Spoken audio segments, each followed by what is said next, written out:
We are excited to spend the next 50 minutes or so talking with you about one of our favorite topics, resilience. As the old saying, or some people say the old curse goes, may you live in interesting times. We certainly are doing so right now. And we are probably never in more need of building our skills and competencies with resilience. So over the next hour, we're going to talk a little bit about what resilience is, and we're going to talk about some of the benefits of resilience. Most importantly, we're going to introduce some strategies for building your skills of resilience. We'll talk a little bit about the neuroscience and research that underpins some of these strategies that we're sharing. And then, as Abby mentioned, we'll share resources with you as a wrap-up email. But I've also put all of the documents that we'll be referring to this evening in the chat box, so you can open those. I'd say the ones that will be most important to you while we're talking will be the reframing and the gratitude assessment. And while I'm talking about the documents, I do want to apologize for a little bit of a typo on the scale for the resiliency inventory, and the version of it in the Dropbox, in the chat box, corrects for that. It doesn't change the content at all, but there was a numbering problem. So there's a lot to cover. Let's jump in. We want to hear from you. What does resilience mean to you? So as you're thinking about that, type your thoughts in the chat box, and I'm going to turn to you, Janet, and say, what does resilience mean to you? Why is it important in your life?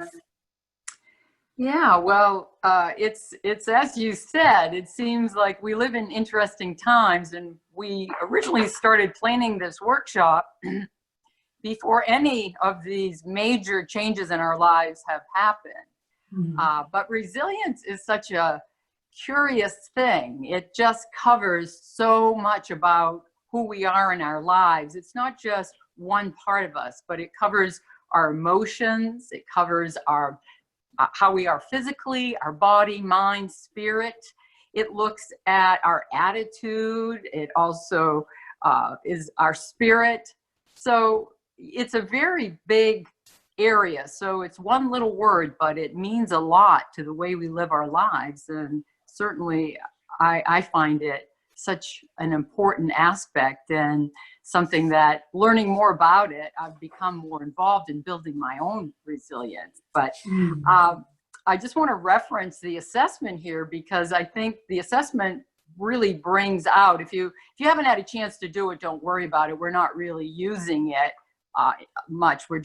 It's just like 4 or 5 questions, and it gives you a chance just to assess your own strength in the resilience area. But it covers areas like humor.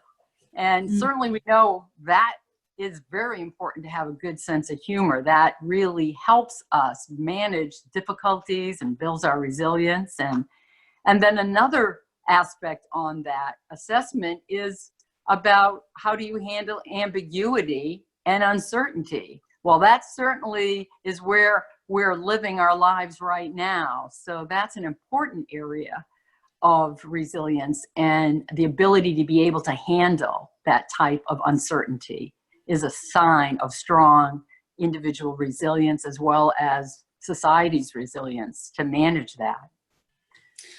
Thank you. I think you're absolutely right that it is, it's not a unidimensional concept. It's big, it's encompassing, and it has such wide-reaching benefits and impacts to us.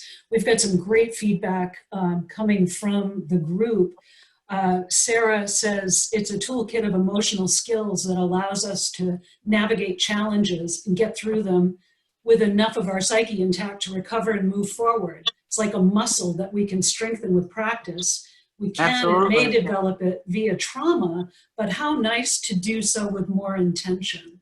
That was a really lovely sentiment. So there are some great personal definitions of resilience in the chat box. Please, everyone, scroll through those. And with regard to some more formal definitions, as we said, this isn't a unidimensional concept. It can mean the ability to bounce back. It can mean toughness, courage. When it comes to substances or objects, it's about springing back into shape. Thriving during stress. And we're going to talk about stress today because stress brings on the need for resilience. And we've got, I think, an interesting take on stress.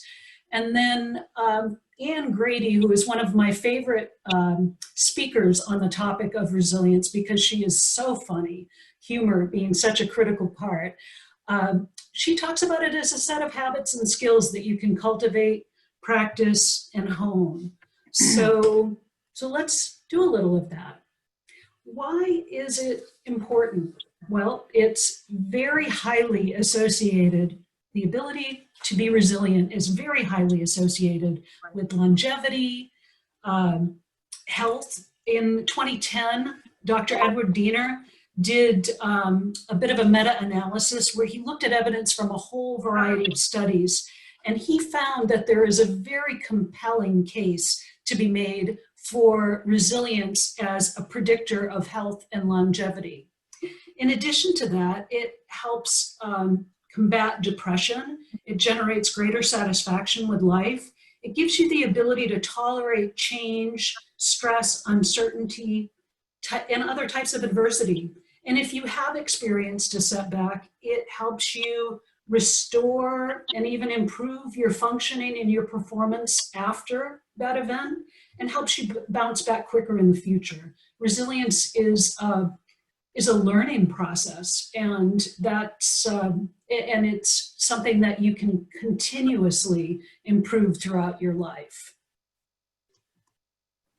So let's talk a little bit about strategies for resilience at the time of the shock. Janet. Yes, the time of the shock. Yeah, so we wanted to start off, just begin with giving you an opportunity to experience it, but also as we go along, we want to give you a series of different strategies and approaches. We won't be practicing all of them, but we just want to give you a taste, have that menu in front of you. So if something interests you, and we didn't really go into it that much depth here, you'll have the opportunity to, look it up on the internet, look at our resource list. You can find more information about these things. So the first one on this, surviving the body blow, this is really when you find yourself in the middle of something. You just get hit with something that really triggered you.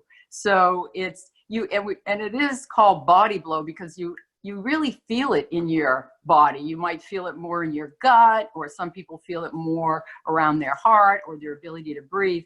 But there's no question you've been triggered and you're in a highly agitated state. So these are two particular strategies that have been proven to work. And the first one is really about changing your relationship to stress. And it turns out that the way you actually look at stress does have an impact on how it affects your well-being. So it's not necessarily that everybody is going to react the same way, physically, mentally, otherwise. Some people just take it like, oh, I am under a lot of stress, but that's okay. And it actually is. They have a really strong positive relationship, and it tends to have a much better effect on people's reaction to it. So Jamie will go into that a little bit more when we get a little further into the program. The next one that you can do immediately is breathing. And breathing is just something I think probably everybody has heard about.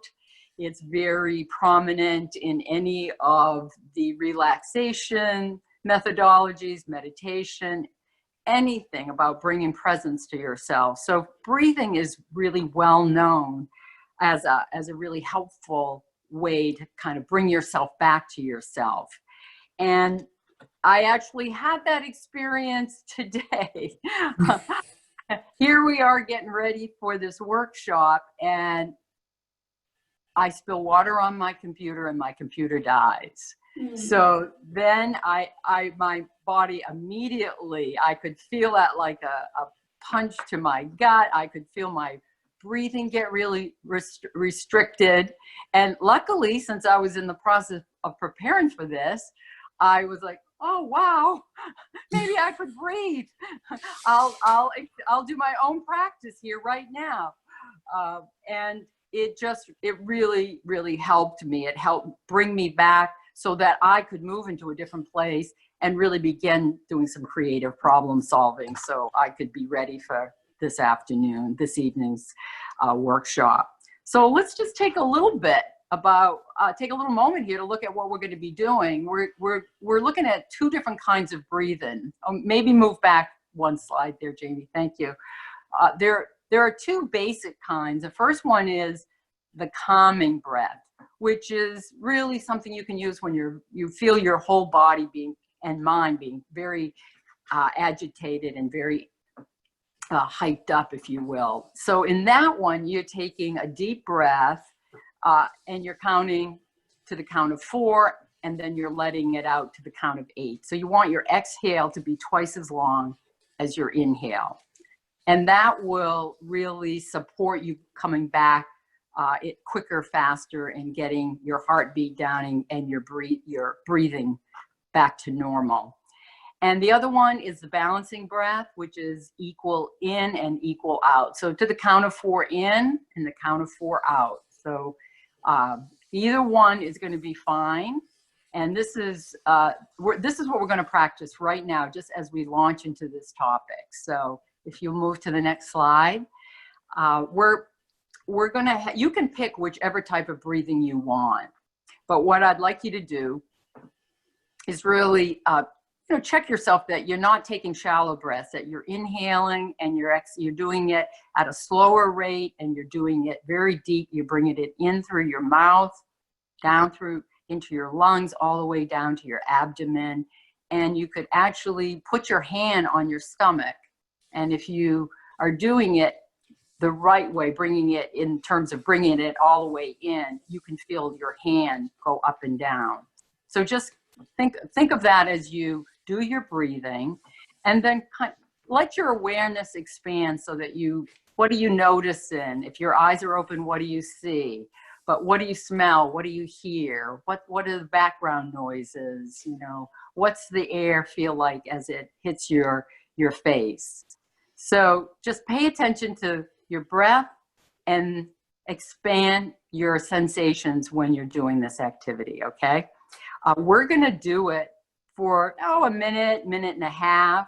It'll just be quiet. I'll be tracking the time, so don't worry about that.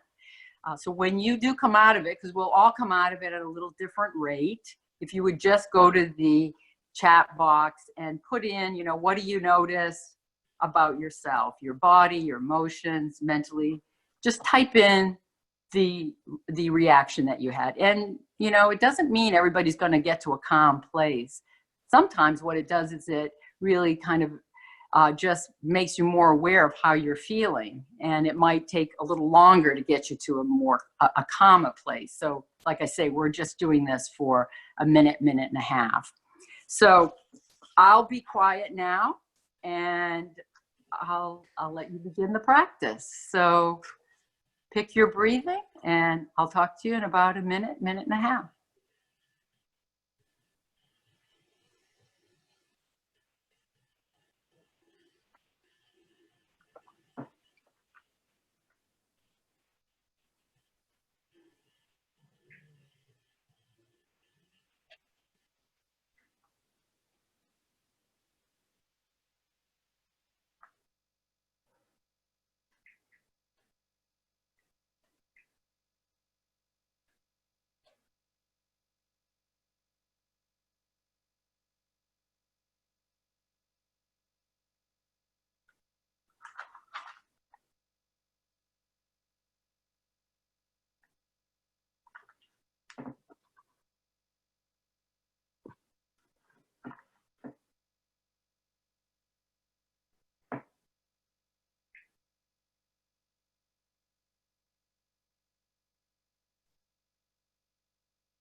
All right. That's just about 90 seconds. So, Jamie, I can't read the chat comments so easily from my phone. What are No you seeing? problem. I think people are still processing it. So I think I'll share what the experience was like for me.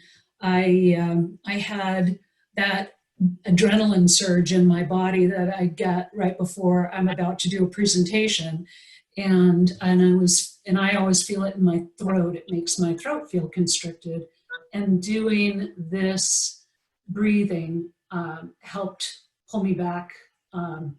And take that edge, that shakiness out of my voice, or at least I hope so.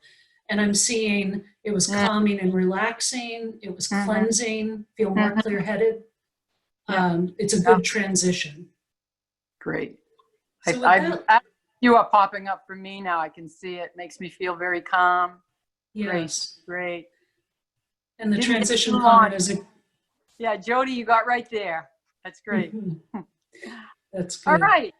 So with the transition comment, I'm going to pull us right along so that we make sure that we move through everything quickly. So the next thing we want to talk about is a little bit about the science associated with the brain. So neuroplasticity is really the crux of what we're talking about here today. It's the ability that we have over our entire lives to change our brains, to grow them, to improve their function. And it's the basis for everything that we're sharing here today. All of the different strategies that we're sharing, those that we're practicing, including this one that we've just started with breathing, all of those are designed to help shift the patterns in the brain. So what we do know about brain science at this point confirms for us that our brains are the most complex objects in the known universe. Thanks to relatively recent technology changes, we're beginning to understand a bit more about how they work. And the brain has gone through 3 major evolutions in the history of humankind. The amygdala, or on this slide, it's called the reptilian brain, is the oldest part. The limbic system, parasympathetic nervous system, is the second stage of evolution. And then the more recent evolution has been around the neocortex, and this is where the prefrontal cortex lives. And so much of what we're talking about is designed to shift us from one of those regions of the brain, the reptilian or section, I call it the lizard brain, the amygdala, to the neocortex, and more specifically into the prefrontal cortex, because that's where we have choice. That's where we have the ability to reason and be rational. And so that's the goal of this work. But let's talk a little bit about the amygdala for a moment. It's got a critical job. It keeps us safe. It decides whether we need to fight or flee or freeze. And it's served us extremely well throughout the history of humankind. And it was probably more necessary when we were under constant threat, when we weren't living in the way that we do today. As a result, the way that humans' brains work, because of the dominance and the age of the reptilian part of the brain, the amygdala, we have a negativity bias. It's much easier for us to encode and recall negative information than it is positive information. That's why it's so critical for us to spend time building our resiliency capabilities, building these muscles, exercising them, because the negative is much easier for us to pull up and remember. So the strategies that we're going to share, that we've started to share and that we're going to continue to share, are really about moving you out of that lizard brain and into your prefrontal cortex, where you have access to choice. And we're going to talk now about some of the strategies that you can apply, maybe when you're not in the heat of the moment, when you're not in the body blow, but more as part of an ongoing practice. And Janet's going to talk about that. All right. So these are some of the many techniques that are really available to you and to us to retrain our brains. And it's a great thing to know that we actually can retrain our brains, because that's something for years and years was not felt to be the case, that however we were, that's the way we were. So the first one on that list is the reframing perspectives. We're going to do an exercise in a few minutes on that one, so I'll explain more about that one when we get to it. The self-talk, this one, and I think many of you probably are familiar with this, the self-talk is pretty well known. If you don't know it as self-talk, you probably know it as that voice inside your head that is always with you, and it's usually, when it gets engaged, it's saying things to you that are often critical, judgmental, are putting you down. It goes by the name in some dimensions as our self-saboteur. It's also known as inner critic. Jamie was telling me of, I think it's Anne Grady, right? You said she likes to call it, she gives it her own personal name of an actual character that lives inside of her, Helga. And so however you create your relationship with that voice, but that's what's at the base of it, is creating a relationship with that voice, that inner critic, so that you are not run by it, that it doesn't control your responses. So if you are a person who, yes, old tapes for sure. If you are a person that in your head, your base message is you're not good enough, then you'll keep getting messages like, no, you don't do that. You couldn't possibly do that. You're not competent enough. You don't have the skills. Other people know more. And when you attempt to step out, that's when that voice gets triggered. So in the self-talk, what really you need to do is you need to begin to talk back to it. And you need to say things like, I am competent. I know what I'm doing. I am a smart person. I have learned many things in my life. I can learn this. So it's really getting a dialogue going and really drowning out the inner critic, the saboteur. So that's just a bit about the self-talk. The next one is best case, worst case, likely case. And this one is really about rumination, how when something happens to us, we can really go to, oh my God, this is the worst. I didn't get that job and my business will fail. So, having been self-employed for many, many years, early in my career, if I didn't get a job, I would okay, my business is definitely done, And so I would quickly feel myself go to that worst case scenario. And of course, that wasn't the case. So in this particular approach, what you do is when you feel yourself going to that place, you start noticing you have all these worst case images and scenarios coming up. You intentionally make yourself think of what else could be going on here. What's a different way to, what's a different case that could happen? Like, what's the best case that could happen as a result of me not getting that job? Or, well, maybe I might get another job that's equally as lucrative or exciting or satisfying, and that will be my next job. Or maybe even just likely, like, well, I actually have 2 more proposals I'm waiting to hear from, and it's likely I'll get one of those. So it's, again, not allowing your brain to take over with these dark images. And then the last one there is, I think, a favorite of ours, the delicious moments. I mean, you got to like the description even, delicious, right? And so I was thinking about this. I thought of different work scenarios and stuff, but what eventually came to me was a recent phone message that I got from my 8-year-old niece, and she's never left me a phone message before. And it was just the cutest thing, telling me would I please call her, and she knows I'm busy, but she would really love to talk to me, and she really misses me. And I was so touched to get that voicemail from her that I haven't eliminated it.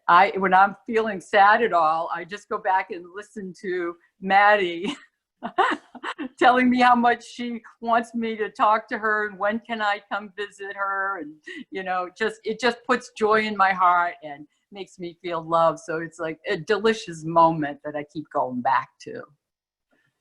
And that's what Ann Grady means when she talks about them. She's like, collect them, keep them on your whiteboard. And on the times when you spill water on your computer, you can think about them. Yeah, you need them. Absolutely, absolutely.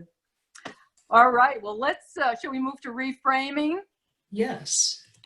All right, well, this is the one we are going to actually do an activity in. So you can be either looking at your worksheet if you downloaded that, or you can look at the chat box very early on in there.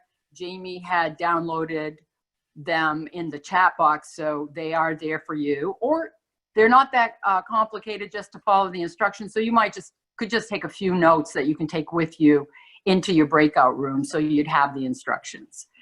But we're going to go through the steps, and then we're going to just model it for you. So hopefully you'll have pretty clear directions when you go into the breakout rooms. So Janet? Yeah.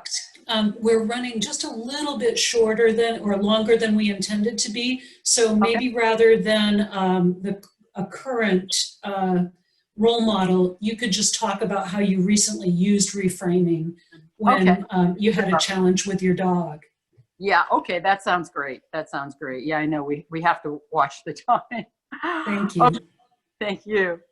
So you can see that what we're really doing with reframing is exactly what it says. We're reframing the way we're looking at a situation. So what you want to do is kind of get in touch with the situation that's going on now, preferably, but it could be something that happened in the past that was a challenging or stressful situation. And then take a look at what was your attitude, what was your point of view, what was your perspective about that. And then from there, we're going to really generate some other perspectives. So it would go something like this. So for me, the situation earlier this week, actually last week, was that I learned that my dog, who's 6 years old, was diagnosed with torn ligaments in her rear knees. And I was really taken aback by it. So I was given different options, and the clinic said, well, we'll call you back in a couple days. And, in the meantime, we'll send you some material, and then we can talk about it and, all of that. Well, 2, 3, 4 days went by, and they were not calling me back. So I began to create some stories and have an emotional reaction. So I was upset about them not calling me back.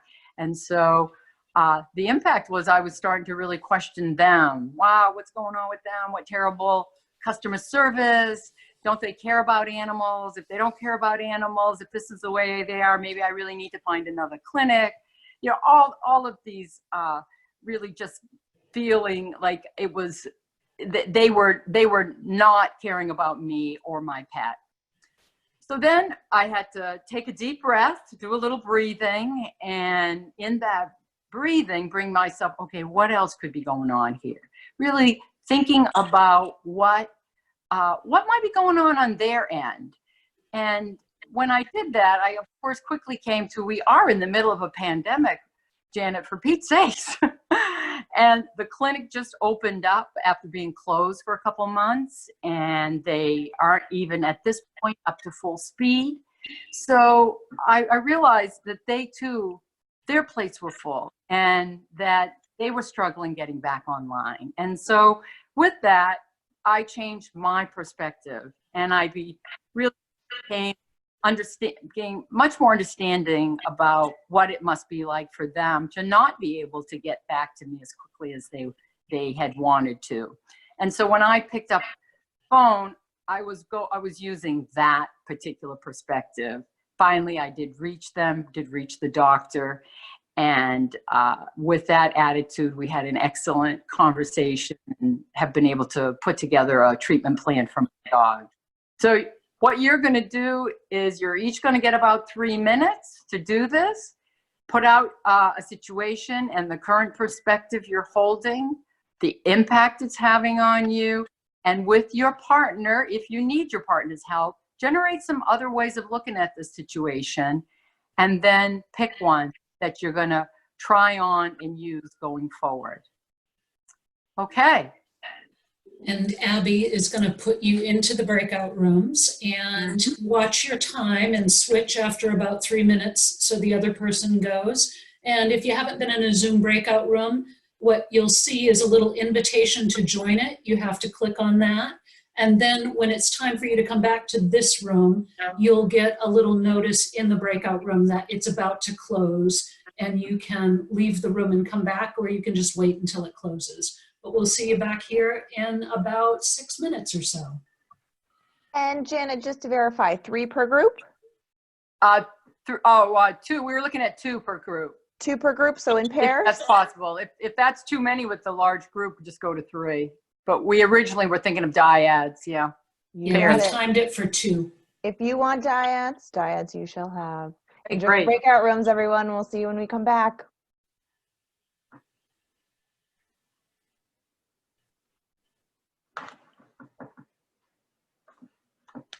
Hang on. Why are there 12 people in there? What? No, it didn't listen to me. Oh, no. Hang on, we'll get it. Oh, participants into 2 rooms. Okay, we got to do 12 rooms. There you go. Yeah. There we go. There we go. Okay, away we go. Thank you. Abby. Yeah. I'm getting an invitation to a breakout room. Just, I think later. Everyone will. Yeah, just click later, Janet. Okay.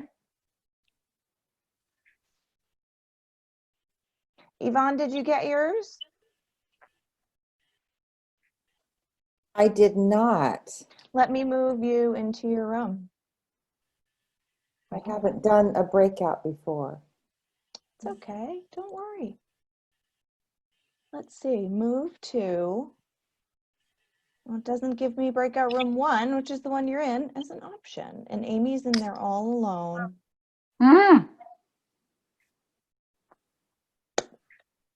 Well, Yvonne, did you get a notification on your phone or your iPad when?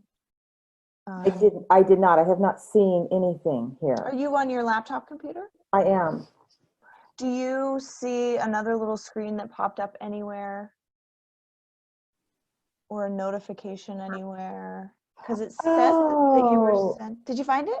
Yes, got Yes. it. Okay. Okay, Amy's waiting for you. It was on Get the in there. PowerPoint. I had the faces up on the screen.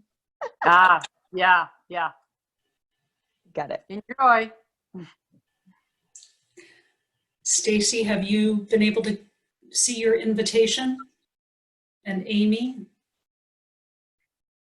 have you received your invitations? I did, and I was the only one in the room, so I left. And so I think you and Stacy may be possibly in the same room. And Natalie, are you on?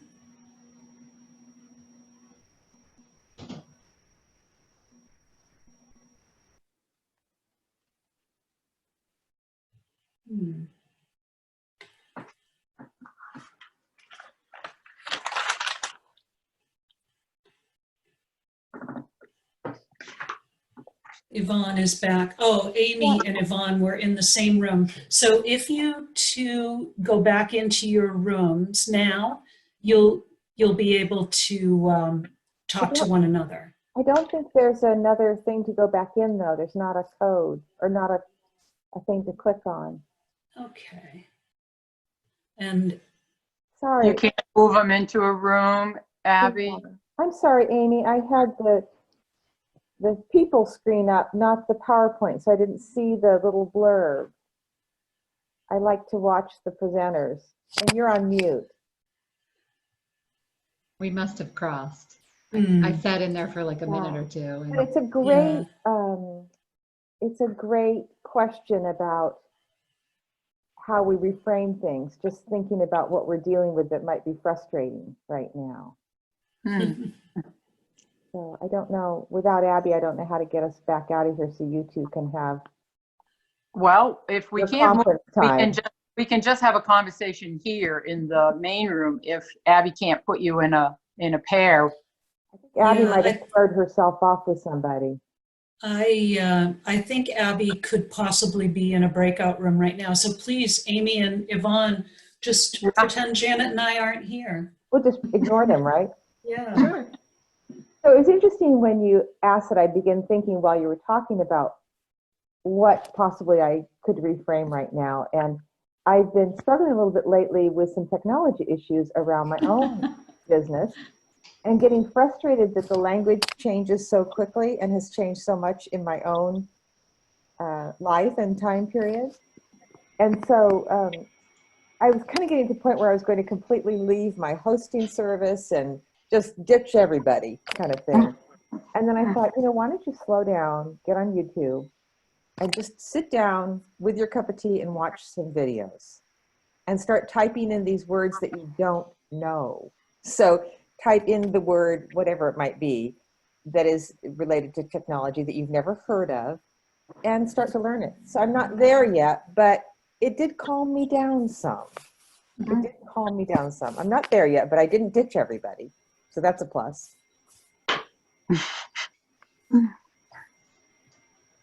Did you find that, being able to take control, that was, in your way, that was helpful, that was. Yeah, and I think it also built confidence in my own ability to sort through the problem. I ended up at the end of it saying, I'm going to sort through this versus kind of relying on somebody to figure this out for me. So I think that was positive. What about you? What kinds of things might you be going through? When I don't have control, I don't any particular situation, if I can't do it, if I have a problem and I have to call somebody and ask me to do something, or ask them to do it, it's very frustrating to me if it can't be done at the time that I think it should be done at. And yeah. So, like customer service type issues where I had a situation with our health insurance recently that I got a cancellation notice and didn't know why, because I'd been paying my premium, and trying to work through the system to get the answers, and they didn't, I was without health insurance. They didn't seem to care, and that was very frustrating to me. And I think only just deep breaths and praying that I didn't get hurt until it got resolved was the only way I could reframe it. So I gave them all a 1 minute countdown about 35, 40 seconds ago. So I'll be closing the breakout rooms in just about 30 seconds. Thank you. You're welcome. We missed each other in the breakout room, so we ended up coming back in here and sharing. I think that's perfect. I mean, that's that's resiliency, right? That's Thank it. you. There's your example.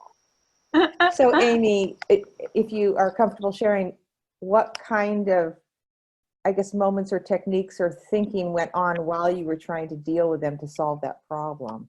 Well, initially it was just frustration, right? Yeah. Initially. But I wasn't getting anywhere, so I just had to let it go. Yeah.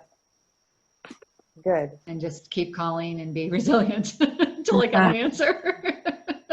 Well, good to meet you and have this moment, this exchange. We did it in half the time, right? That's right. We did. Yeah. You're right. Sorry, I had to come back because I had nobody in my room. But Abby joined me, but was great to chat with you, Myrna. Yes, great it to is. chat with you. Yeah. And Abby, if you haven't already sent a notice for the rooms to close. You're all set. Everybody's coming Lovely. back in. I think it's 5, 4, 3, 2, 1, kind of a countdown. Everybody will be back in here. There you Thank go. you. And Jamie, you'll have to go ahead and share your screen again whenever you are ready for your slideshow. Okay. And I will take a moment to mute everyone. All right.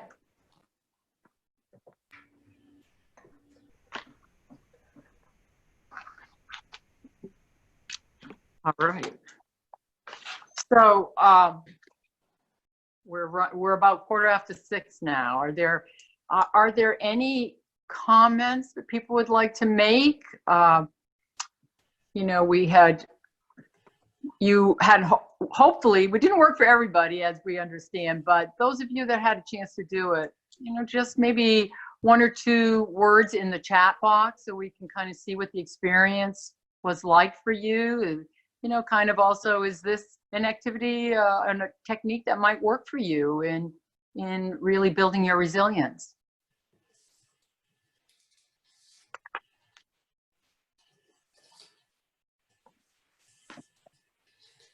Use this all the time. That's great. Yes. Good, Jody. I'm glad that was helpful. Yeah. Well, super. Let's keep going, Jay. Okay. So we've talked about a couple of strategies that you can apply in the moment at the time that you are experiencing the body blow, as we've called it. We've talked about some strategies that you can incorporate as part of a practice. We want to just talk now about the importance of really creating sort of a mindful, regular practice or relationship to resilience. Building resilience does require a regular practice. And when you do this, it does things like trigger patterns of neural pulsing that create a relaxed alertness, which is a wonderful state, and it moves you toward flow, which many of us have read about and longed for in our work. When we get that moment of flow, it's just really satisfying. It activates positive emotion circuits. It helps build a resistance to depression. It increases serotonin, again, a resilience hormone. It causes thickening in different regions of the brain that strengthen attention, self-observation, which is critical to any growth. Awareness is critical to growth. It increases internal sensing, understanding how we're feeling, and that makes us more receptive to others. It creates empathy. And relationships are a vital component to resiliency in your lives, strong relationships. So the notion that practicing resilience actually structurally changes the brain is fascinating to me. And one of the stories that I love is about London cab drivers. Some of you may know about the incredible rigorous process that they have to go through to get licensed in London, and they have to take a test called the Knowledge, and it's every little street and former cart path in the very complex city of London. And some cabbies participated in a study, and what they found was that the hippocampus in London cab drivers who were about to take or were taking the Knowledge was measurably thicker than it was in those same individuals before they started that course of study. So I find that this is just fascinating. And Janet talked earlier about stress and how really rethinking your relationship to stress could potentially be a lifesaver. And probably the favorite study I've come across in the last year has been on this topic. We've all heard that stress is bad for us, but it turns out that it's really only bad for us if we think it's bad for us.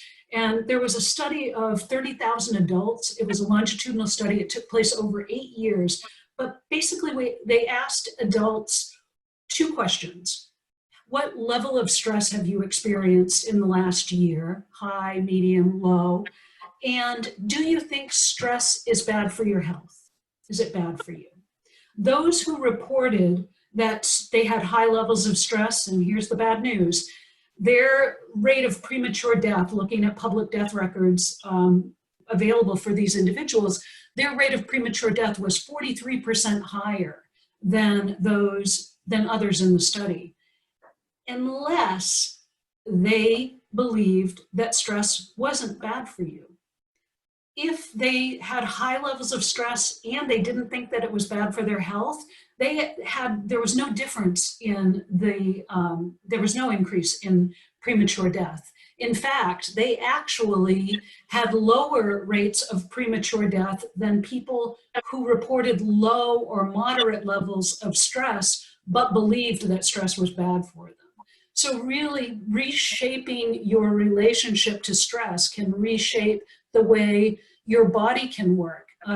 Physiologically, stress produces adrenaline, right? And that energy. It gets you ready for the thing that you need to tackle.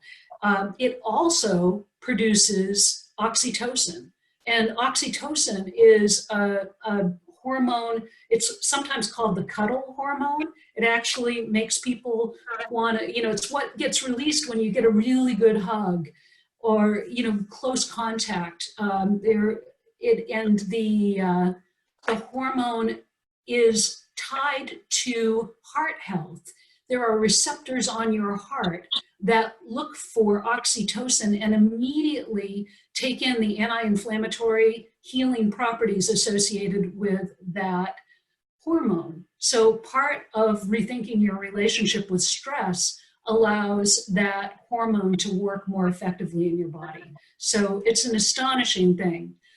And it's part of this practice of incorporating gratitude, meditation of some sort, whether it's mindfulness or breathing or forest bathing. It's lifestyle. It's attending to your sleep, your diet, your exercise, your relationships with important people in your life. And all of those things contribute to building resilience, but none of them more than gratitude. Gratitude is shown in study after study to have a very strong positive relationship to well-being. So before we wrap up tonight, we wanted to do just a little bit of a gratitude exercise. And Janet's going to take us into that. Thank you. So just a little bit, on that previous slide, you saw there's really a number of ways to really get in touch with your gratitude. And, it could be journal, it could just be your memory, it could be writing a letter. So whatever form you use to really get in touch with gratitude, use whatever works for you.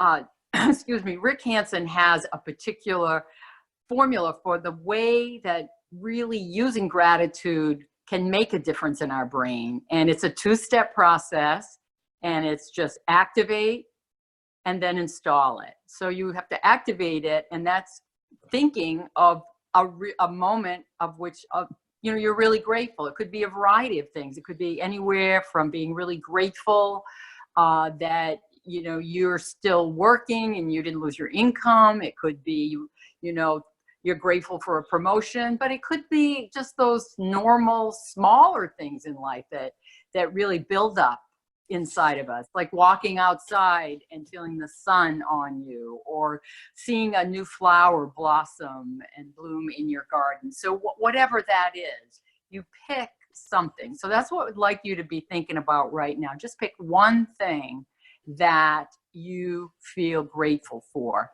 So once you pull that up, what he says is it's not enough just to think about it and then move on.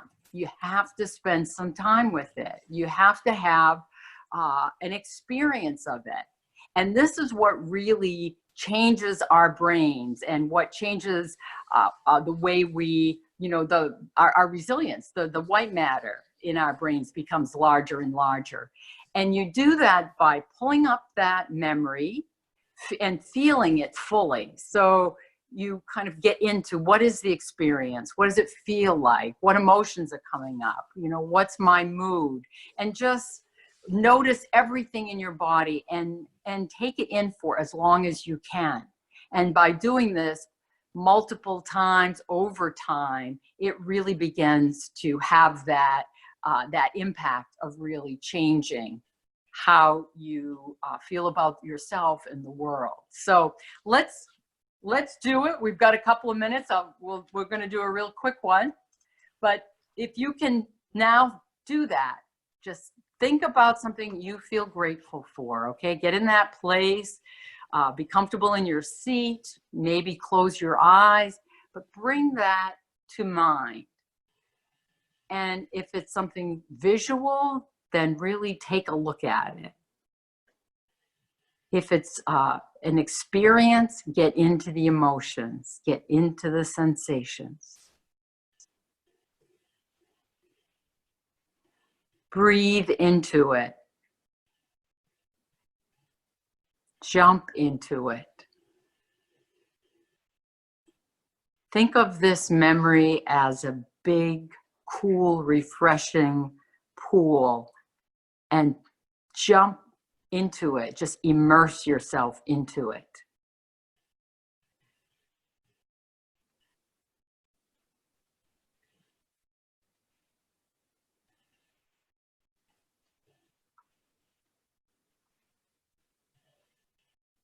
And just stay with that as long as you possibly can.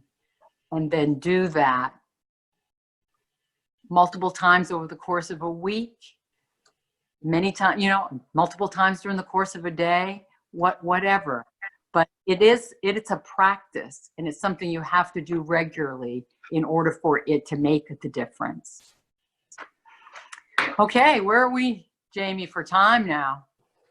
We are just about on time to wrap things up, but I think this piece of activate and install applies to any of the gratitude practices that you might use, whether it's Seligman's 3 Good Things practice, or whether you do gratitude journaling, or maybe you are on Happify if you're one of the people in the group that loves apps, and you share your delicious moments with people who are on Happify.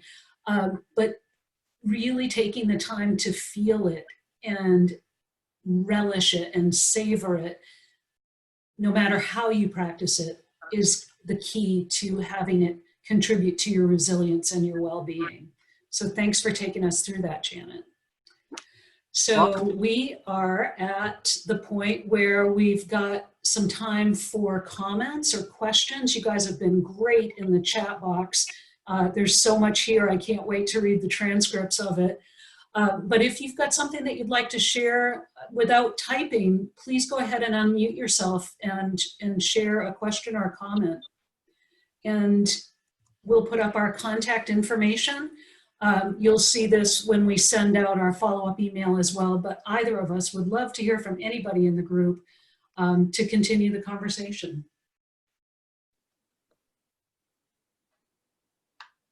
I have a question for Jamie. Jamie, I was reading a Yes. book. I was reading recently a book about emotional intelligence, and the researcher was kind of questioning the value of reframing on a positive thinking versus facing the emotion and try to create the space within the emotion and then how you react. I'm just wondering, what's your opinion, even Janet's opinion on it? Yeah, I think that's an excellent point. It's Myrna, right? Yes. Yes.